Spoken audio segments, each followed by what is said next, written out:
name is Dennise Williams, an approved financial coach, and we're going to be starting a series called Power of the Purse.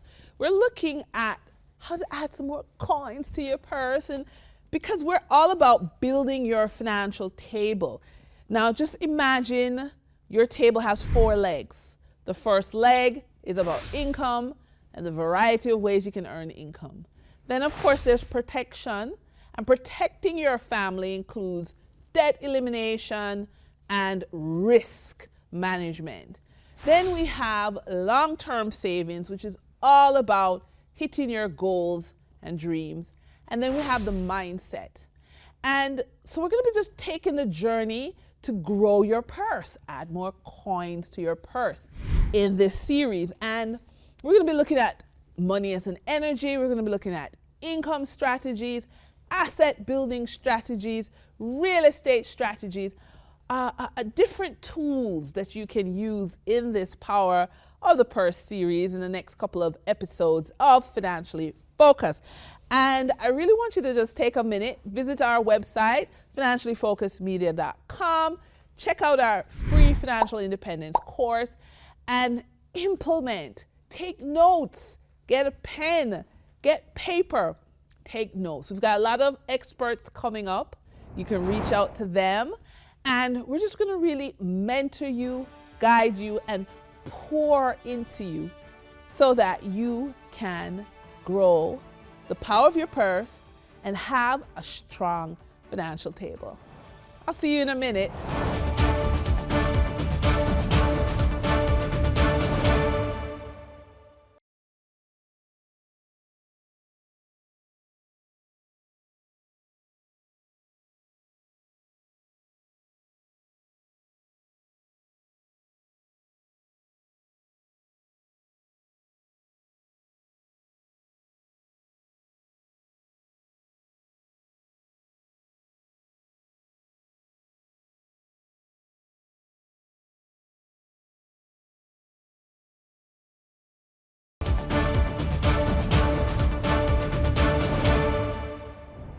Welcome. My name is Dennise Williams, and here on Financially Focused, we're of the view that money is energy. It's a form of energy. It circulates, it moves throughout. And so while you're building your financial table and you're strengthening your purse, we've got to look at all sides of the energy that you're putting out and bringing in. And so it's my pleasure to have with me author, minister of religion, certified life coach, and diversity, equity, and inclusion trainer, Michele Synegal. How are you? I'm outstanding. Thank you for having me. Oh, awesome. So, Reverend Michelle, you are currently at the Temple of Light Center for Spiritual Living. That is and you are the senior minister there, and you're leading the congregation to have a deeper spiritual connection with all life. You want to share a little bit about your work there? Well, the main thing I'm endeavoring to do is to elevate consciousness, because consciousness is the ground of all being. And so if people are aware, if people are deliberate and intentional and conscious of what they're thinking, which of course fuels what they do, what they say, and if it's in alignment with things that are divine, then they live much more fulfilled and purposeful lives. And so that's where I'm starting, and that's the biggest challenge, is getting people to reprogram in a lot of situations their thinking, and to start thinking loftier thoughts. Oh, I love that word, lofty. Yeah. And you know, we're talking about the power of the purse. You know, it's our theme. And we're bringing in, like yourself, experts in areas of investing, and but we want to talk about the spiritual side, because there's a lot of fear, guilt, hurt, anger when it comes to money. Yeah. And it means our purses are not as heavy as we'd like, and it means our financial tables, the legs, are not as strong as we like. So we want to just go through some ideas with you. And the first one is really about rituals. if we want to set ourselves up to have an abundant, prosperous day, how can we begin in the morning and then end at night in order to have a lofty energy around us? What are your ideas on that? Well, the thing is you begin the same way that you end. And for me, it's about gratitude. So beginning when I wake up in the morning, giving thanks for the fact, number one, that I woke up, number two, that I still have life. And then all you have to do is just look around you. You look around you, you have a roof over your head, you have food to eat, you have a bed to sleep in. When you start to focus on gratitude, then there is no space in your mind to worry about the things you don't have, because you are just imbued with that which you do have. And so I think that starting with gratitude, and at the end of the day, giving thanks for what you accomplished that day, the people you interacted with, the fact that you were mobile, you were lucid, just all of those things will keep your vibration level up high. And so when you vibrate at a certain frequency, you're better able to attract to you things that also vibrate at that frequency. Okay. So we're starting the morning in the same way we end the day. Yes. We're giving thanks. Yes. What about the problems? What about the problems? Well, am I supposed to pretend that I don't have problems? No, you don't pretend that you don't have problems. But the thing is it's all about perspective. And if you can reframe that problem and turn that into an opportunity, the brain hears differently a problem from an opportunity, and it starts to respond accordingly. So I have learned to take a problem and just state it in a more affirmative way. Oh, I get to figure out how to solve this situation. I get to use my mind, and we don't always use our mind to its full potential, but I get to use my mind to come up with creative ways to address this issue. It's an opportunity for me. It's an opportunity to, number one, tap into my potential, that unleashed potential that I've not surfaced before because I didn't have the presence of mind to do so. So I think reframing, it's a technique and a tool, and it really does help. So you're saying, yes, I didn't achieve this goal, but you're saying instead of boo-hooing and being really drawn down, I get the choice to say, tomorrow or in another hour, I can use my untapped potential, yes, to figure out a solution. Absolutely. Okay. Absolutely. Okay. Now, we're talking about the power of the purse, expanding the coins in our purse. Yeah. And one of the reality is that we have ourselves, a product, a service that we have to sell. Yes.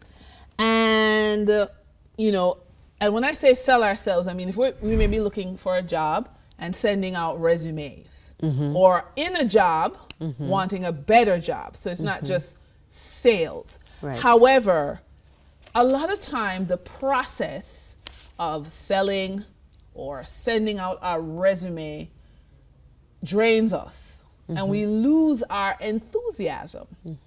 So once again, any ideas about how do we, I would almost dare to say, invest in enthusiasm? Is that something you resonate with? Well, I do.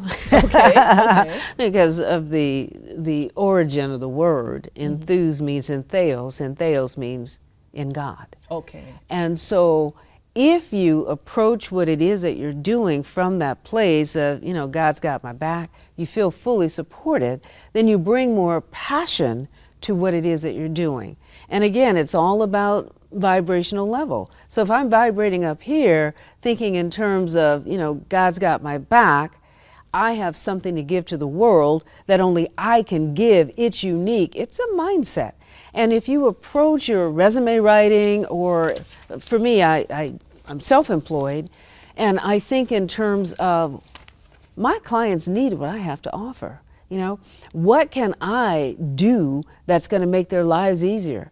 And I have all of this creativity right at my fingertips, because I call it in through my spiritual practice. Okay. So we're back to vibration. Absolutely. So if I'm feeling down, you know, I sent out 400 resumes, or I'm feeling unappreciated on the job. I have clients, or I don't have enough clients, or I want more clients. It's back to vibration. It's back to vibration too. And the thing is if you want to attract more clients, then you have to put out that energy that's attractive. I don't do business with people who don't smile. I don't do business with people who are not happy. Ah, wow. Yeah, because that, you know, again, if you are happy, you're more passionate about what it is that you're doing, then you bring your highest and your best self to your work, which means that you deliver quality goods and services. That's who I want to attract into my space. That's who I want to do business with. So it all begins and ends with you, and we live our lives from the inside out. So how are you feeling about yourself inside? Do you love yourself? Do you understand the strengths and the gifts that you have? Are you leveraging those strengths and those gifts? Wow. Those are deep questions. Am I leveraging? But what if I have a supervisor?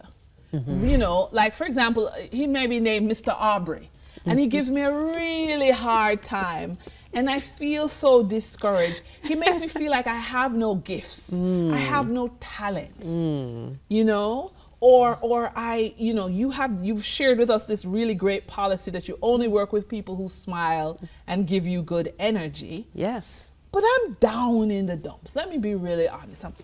You know, what are some things I can do to step up? Well, see, only you can change that. All right. And so it's not Mr. Aubrey. It's not Mr. Aubrey. It's no, me. It's not about him. Oh, it's about me. Yeah, it's all about you. My. Right? Because whatever he does and whatever he says, it won't penetrate into your consciousness if you don't allow it. So you're allowing it, and you're giving him permission to have this kind of power and influence over you. So he has power over me? Well, if you succumb to his criticality, to his, demeaning you, whatever he is doing that is bringing you down, zapping you of your energy, he has the influence and the power over you. Wow, that's big. In that instance, that's huge. Yeah. Oh my goodness. So don't give your power away. Okay, so let's dig deep into that, because I like that. So there's this idea that we think scarcity. So I say I want a blue pair of pants. But even though I say I want it, in my heart, I feel like I'm not going to get it. You know? You're not going to get it. Okay. Oh, so we're not. I'm not. No. Okay, fine. Okay. But I'm saying let's break it down even further, because, you know, what about how I talk to myself? Yeah. What I listen to? Yeah. And what I'm seeing. So all of that makes a difference. The eyes, the ears, you know, the talking to myself.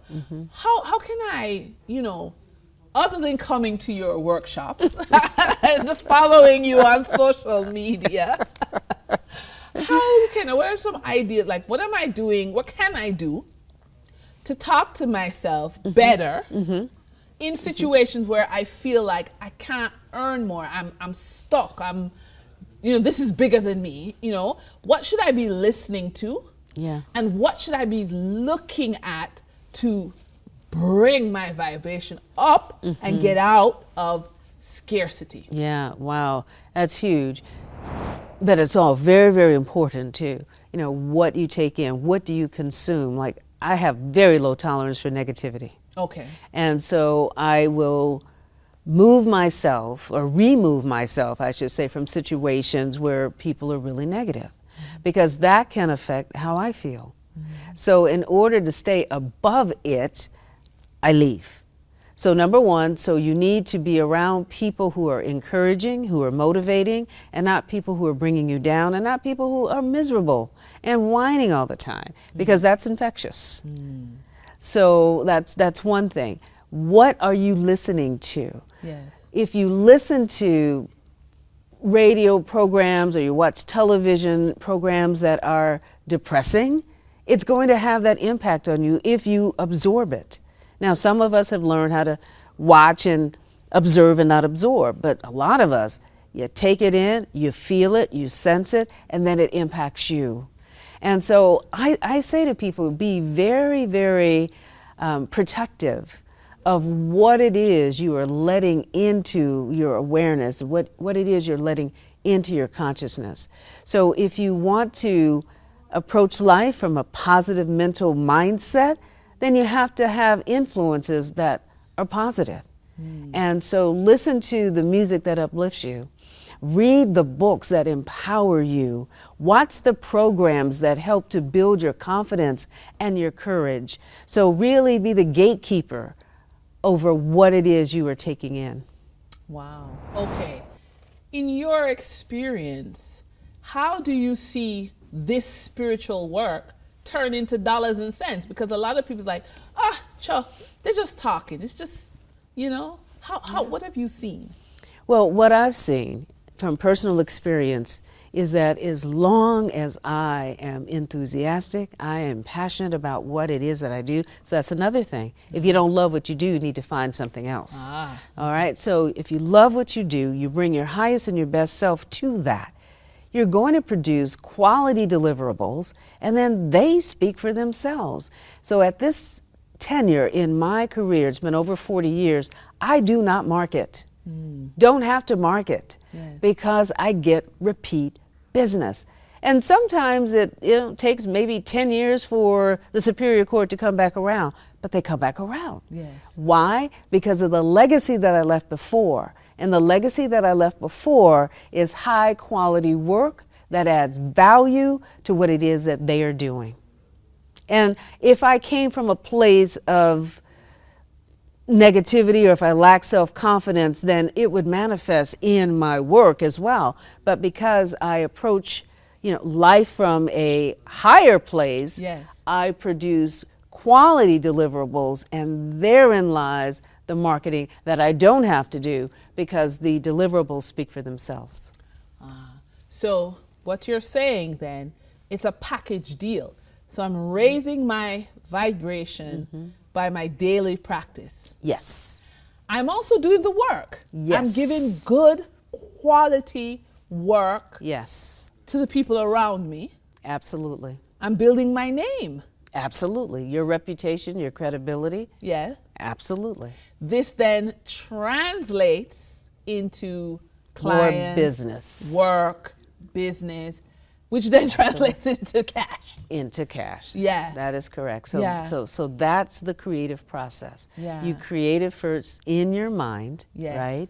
And then you engage in the work that's going to produce what you need to produce. Yes. And that production it has a value. It's marketable. Right. And so in my case, if I'm awarded a contract, I have to do the work in order to get paid, but you have to have the work to do to get paid.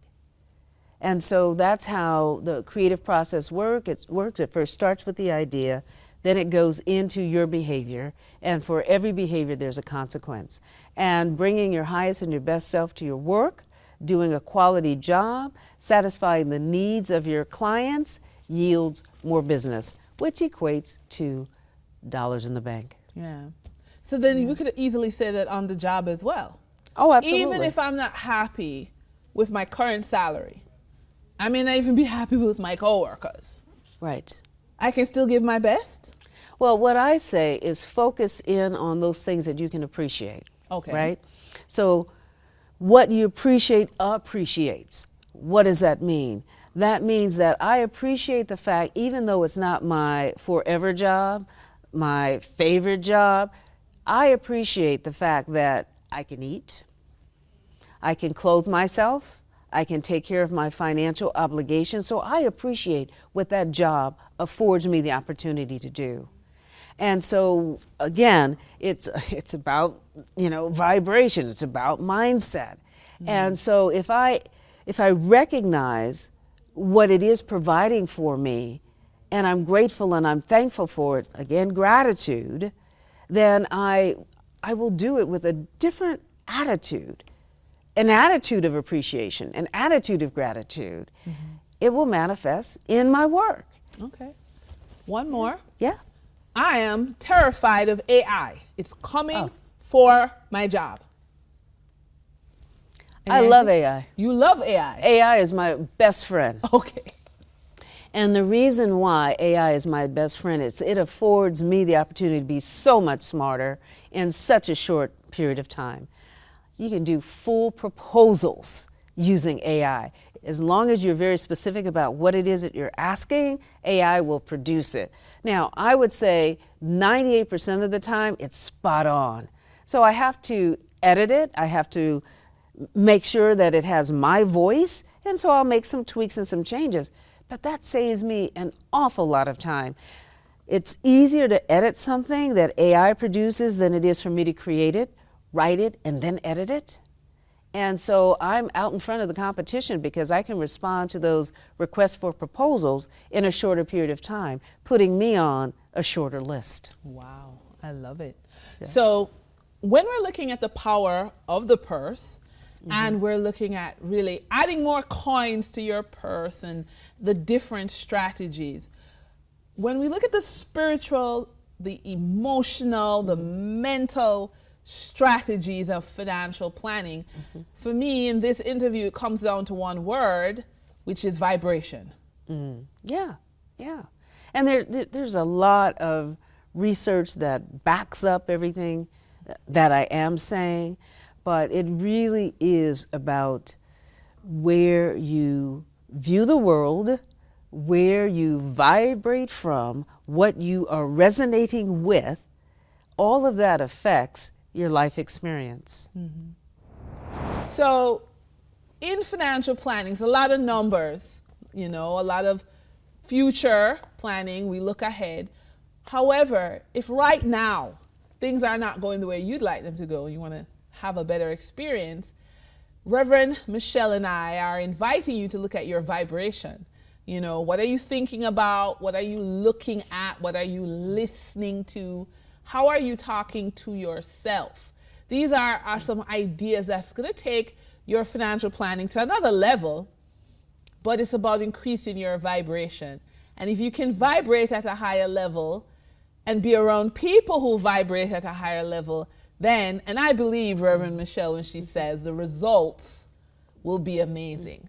So thank you for tuning in to Financially Focused. Please be sure to visit our website, financiallyfocusedmedia.com. Sign up for our free financial independence course. My name is Dennise Williams, and I'll see you in a minute.